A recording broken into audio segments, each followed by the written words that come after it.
The controversy between SNEAKO and Penguinz0 has recently been taken to another level of crazy, as SNEAKO has resorted to threatening Charlie's life. Hi, I'm the internet anarchist. I create weekly YouTube documentaries, and today we'll be looking into the horrible situation between Penguinz0, aka MoistCritiKaL, aka Charlie, and ex-YouTuber SNEAKO. On the 14th of March, I would publish a video titled How Penguinz0 Destroyed SNEAKO, where throughout the video I would discuss the historical beef between the two. The main points Charlie had against SNEAKO was the fact that he is a cuck, tried to drag his girlfriend into the drama, and also defended the movie Cuties. After Charlie was unanimously crowned the winner by the internet, it was expected that things would stop here, but things would take an extreme turn for the worse, as SNEAKO would step things up by literally threatening Charlie's life. Following the upload of my video, SNEAKO would tweet out this: "Soy keyboard warrior MoistCritiKaL. We all knew that he wouldn't accept a fight. Lil bro is a 5'3" pasty gaming manlet. Have some empathy. What matters is how the most influential commentators have no specific beliefs. They never get cancelled, they just talk.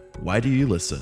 And whilst Charlie wouldn't respond to this tweet directly, within hours he would post a video titled SNEAKO is horrible, yet another video absolutely demolishing what ego and reputation SNEAKO had remaining. Throughout the video, Charlie would once again not hold back. The video would start off with a bang by addressing how fragile SNEAKO is, and the fact that he hasn't been able to stop talking about Charlie ever since they first interacted 3 months prior. That you have not stopped whining since. It's already been 3 months, can you believe that? How time flies. You started shit with me by insulting me and my girlfriend out of nowhere, so naturally I responded by making fun of you in return, and showcasing the reasons why I don't respect you. But unfortunately I failed to calculate just how much of a sensitive fucking loser you are, because this hurt your feelings to such a high degree it's become like an Armageddon in your brain. 3 months you have continued to melt down about it. But here is where things would take a violent twist, as Charlie would reveal a clip from SNEAKO's stream, where he was waving and dancing with a gun, threatening not only Charlie, but everyone else who had previously criticized him in the past. The day after I posted my response, he went on stream and had a huge unhinged tantrum and meltdown about the whole thing, and then he sent some of his viewers over. So I was joking with them, saying like, oh, you guys must have just stopped the Cuties watch party over there at SNEAKO's stream, right? Welcome cucks, that kind of shit. And it got really under his skin in a big way, so he started dancing around with the gun and threatening to come shoot me. So he kept saying, oh, you're in Tampa, right? I'll come see you, waving his gun around and dancing. You wanna watch my clips? Watch my clips. Watch my clips. You want me to watch your clips? Watch my clips. These are the only clips I'm watching, you were? But this is where SNEAKO would make an embarrassing mistake, and where Charlie would take grip of the situation and give SNEAKO a lesson in gun anatomy. And I'm sorry to be that guy, this is like the grammar police of guns, but he's a fucking imbecile, you absolute buffoon. What you have there is not clips. These are mags. They're mags, not clips, you absolute fucking dummy. The same way that this is also a mag. They're all mags. Stop saying clips, you look fucking stupid here. Anyway, sorry for the gun anatomy lesson. He was very upset, so he was threatening to come shoot me, beat me up, all of that, because I hurt his feelings, and it's been festering for quite some time now. As everyone thought things couldn't get worse for SNEAKO, they would, as Charlie would also bring up the fact that SNEAKO was relying on his Discord server to come up with arguments on his behalf. I also love that you treat this Discord server like it's your PR team, so you have them work on your responses on Twitter because you're not witty enough to come up with anything on your own.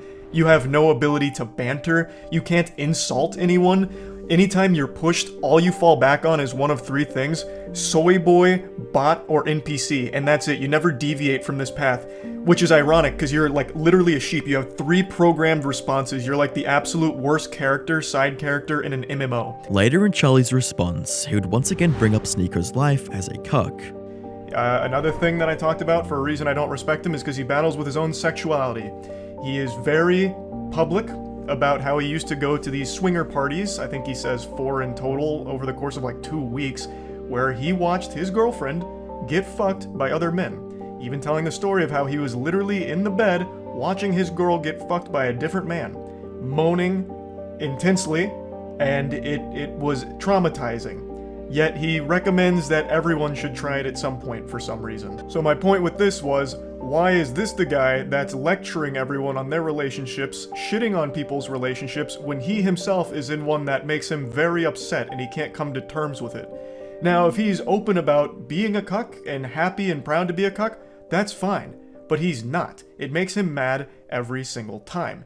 So, why the fuck is this insecure guy the one that's the moral authority on healthy relationships all of a sudden? It wouldn't be until later in the video that Charlie would finally discuss the Twitter feud that he had with SNEAKO 2 days prior, in a hilarious clip stating, Fast forward to 2 days ago. I was streaming a Moist Esports tournament, and I went up to go to the bathroom. I had to take a shit. It was a double flusher, so I was on the toilet for quite some time, and I saw a SNEAKO post that he's posted quite a few times now, and I thought, you know what, fuck it. I'm not doing anything else right now on the porcelain throne, I'll play in the pig pen. So I did. For 3 months now, SNEAKO has had this adorable little collage that he made that looks like it's straight out of a 16-year-old girl's diary with pictures of boys from her class that she doesn't like. All about people that have hurt his feelings. This is his wall of shame for people that have insulted him online.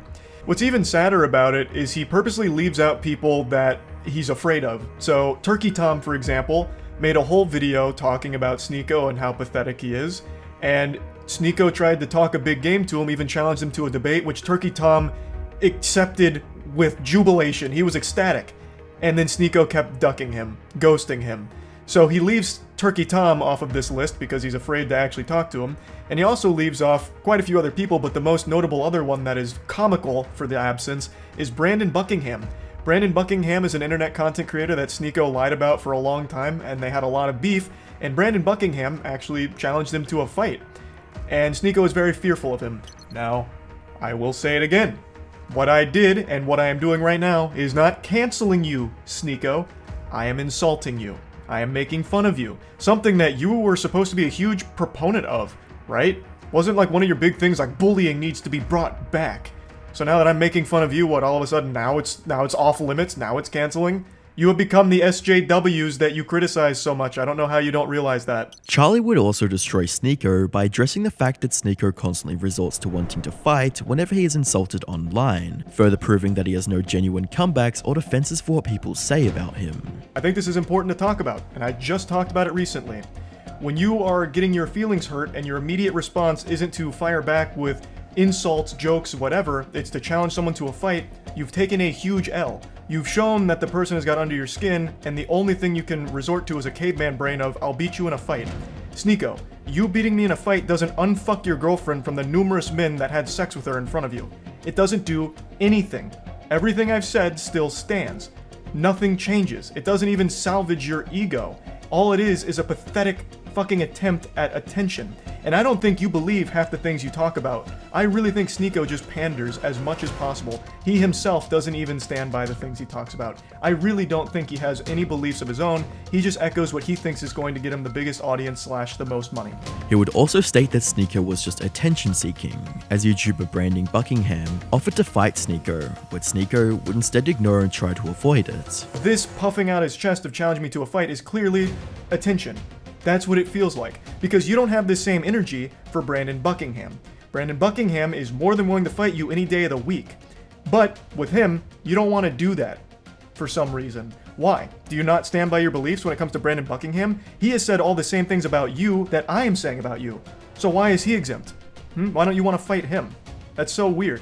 This is what you said about Brandon Buckingham and fighting him. And then finally, when Brandon Buckingham is down to meet SNEAKO, he's there to box him. They're both similar sizes. SNEAKO would now rather just sit at home and tell jokes behind his computer. I'd rather sit at home and yell at a camera, tell jokes than, risk my manhood falling flat for Brandon Buckingham, if I lose the fight. So now it's suddenly cool to just stay at home and keep it all online. Later in the video, Charlie would state that he doesn't want to fight SNEAKO, while simultaneously roasting SNEAKO's physique. I've also been super vocal about how I don't want to fight. Like, I'm not afraid to say, I don't want to get hit in the head, right? I'm afraid of taking headshots. It's probably a super normal fear to have, so I'm averse to going into a boxing match, especially one that's just a clout-driven spectacle like this. That'd be completely fucking worthless.